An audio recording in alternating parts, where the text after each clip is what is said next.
This is Helga Gilbert, and this lecture covers the process of family therapy.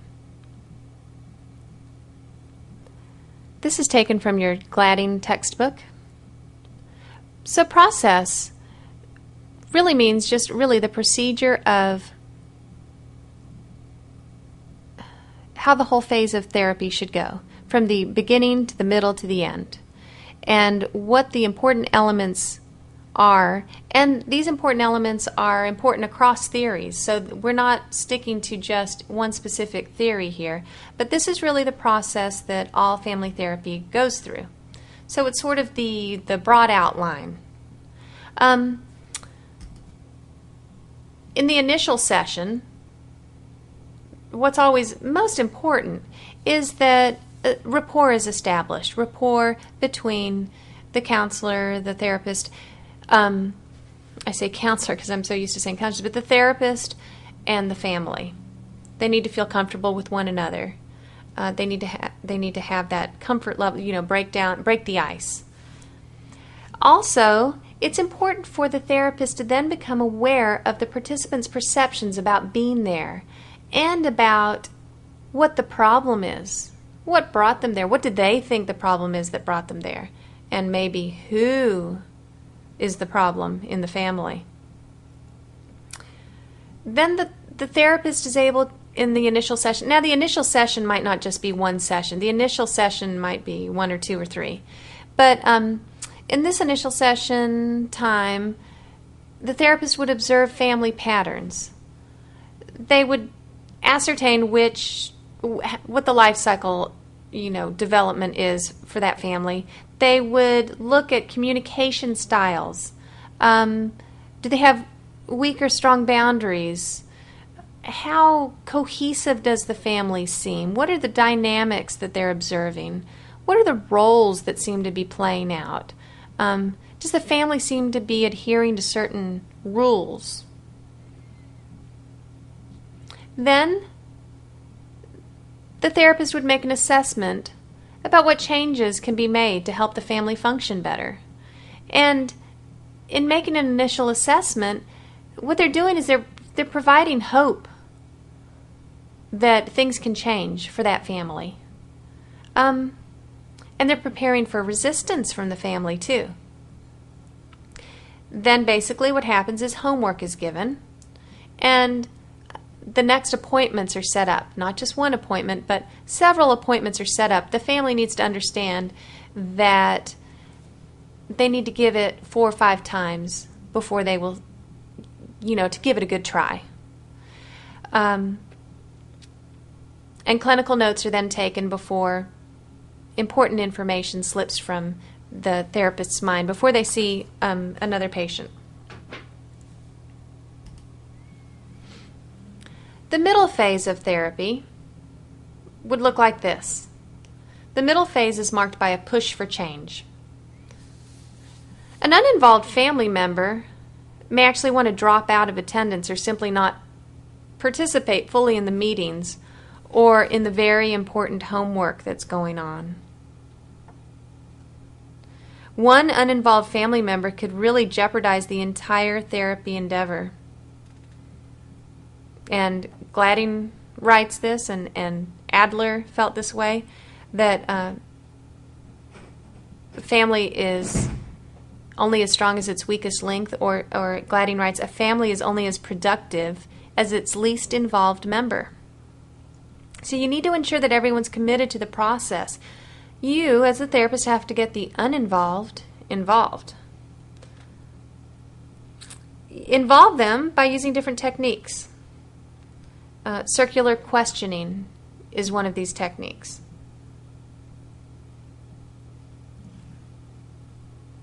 Ask individuals to give their impressions of interactions and behaviors of other family members. That's one way to get them involved.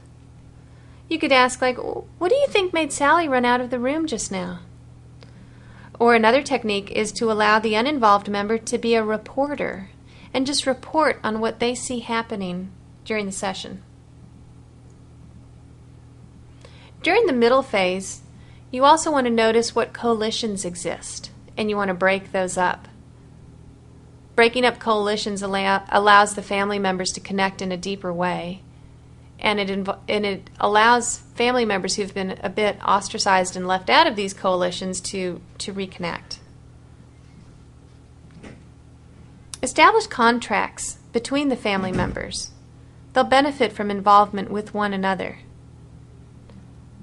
The therapist can also give rewards for trying new behaviors. First, the rewards that the family members might get are from the therapist, but then you can arrange it so that the family members are rewarding each other. Maybe going to dinner after they try a new behavior.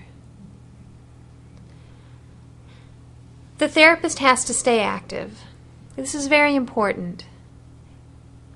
A family therapist is not one who sits quietly back in the chair and listens and observes. The family therapist is very active. There's a lot of mental, but also behavioral and verbal activity on the part of the therapist.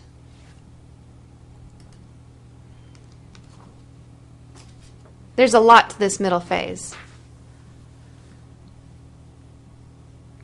You want to link the family with outside agencies, but not until the middle phase. It would be a mistake to link a family with an outside agency, say an outpatient drug rehab program, at the very end of therapy. It would be too soon to do it initially. If you do it in the middle, all the changes and readjustments that are going to occur with that new outpatient drug rehab program, and the way that the family's going to have to readjust to this and have to get used to this, and how that member has to get used to it, there's going to be a lot there to discuss in therapy. However, sometimes individuals new to the helping field, not necessarily therapists, but maybe rehab counselors who want to do a thorough job of hooking the consumer up with as many referrals to other helpers as possible, they just don't give them time to adjust to all of these changes with these outside systems. Families are already navigating difficult waters of relationships and belonging and self-esteem and identity, and they need more time and help adjusting. So best done in the middle phase. There needs to be a focus on process too. Change and progress happen over time. Change is behavioral, you can see it, but other changes that are going to be more long-lasting are really affective and cognitive. And you're going for the affective and cognitive too, as much as you're going for the behavioral. And what a behavioral therapist might say is that behavioral change leads to affective and cognitive change. But they would all agree that it takes time. You have to give it time. Allow the process to work.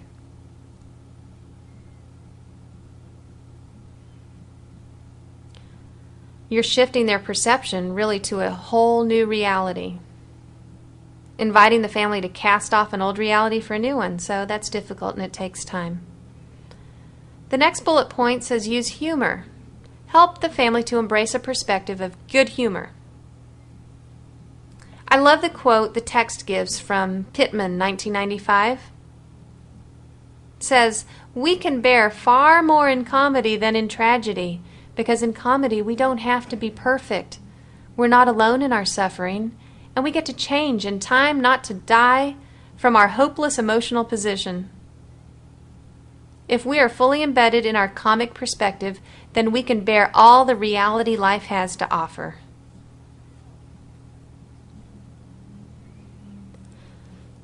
And finally, find evidence of change. When you see changes really starting to occur, that's sort of a sign that the middle phase is coming to an end. What are those signs?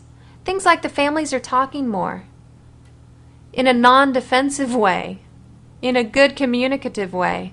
There's less strain and stress and negativity in the room. Maybe you see humor being used.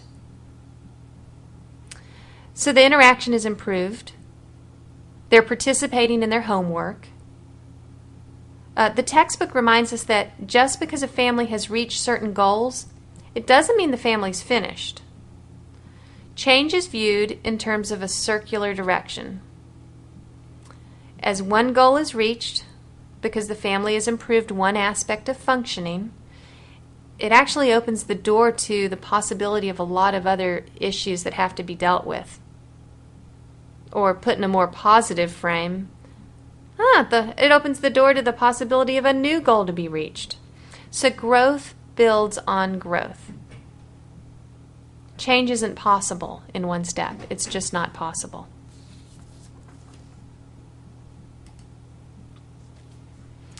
And then the termination phase.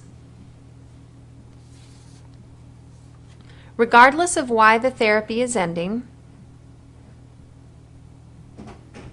the following 4 steps should be attended to. Well, first let me do this. In the termination phase, it should be planned and systematic, not abrupt. You can actually start talking about the termination phase at the initial phase or early on in the middle phase. You can say at some point we're going to end this, and this is what's going to happen, and this is how it's going to happen, and this is what we're going to do. You don't want it to be abrupt. When should termination phase begin? Well, when you've seen improvement. Or, in a more negative light, when the therapist is in over his or her head. The therapist is not helping anymore. No more change is happening. Maybe the therapist is going to move away or take a different job, so they need to go ahead and bring about the termination phase so that the family can begin again with a new therapist. Or, unfortunately, maybe the family just has to quit because they can't financially afford to keep coming. Okay. Now we're to the 4 steps of termination. Regardless of why it's ending, these are the 4 steps that need to be attended to. Because termination can be such a sensitive time and a destabilizing time for the family, you've done this long before it actually happens. You can make it clear early on, once goals are reached, it's going to signal the end of therapy. It's not a mystery or a surprise.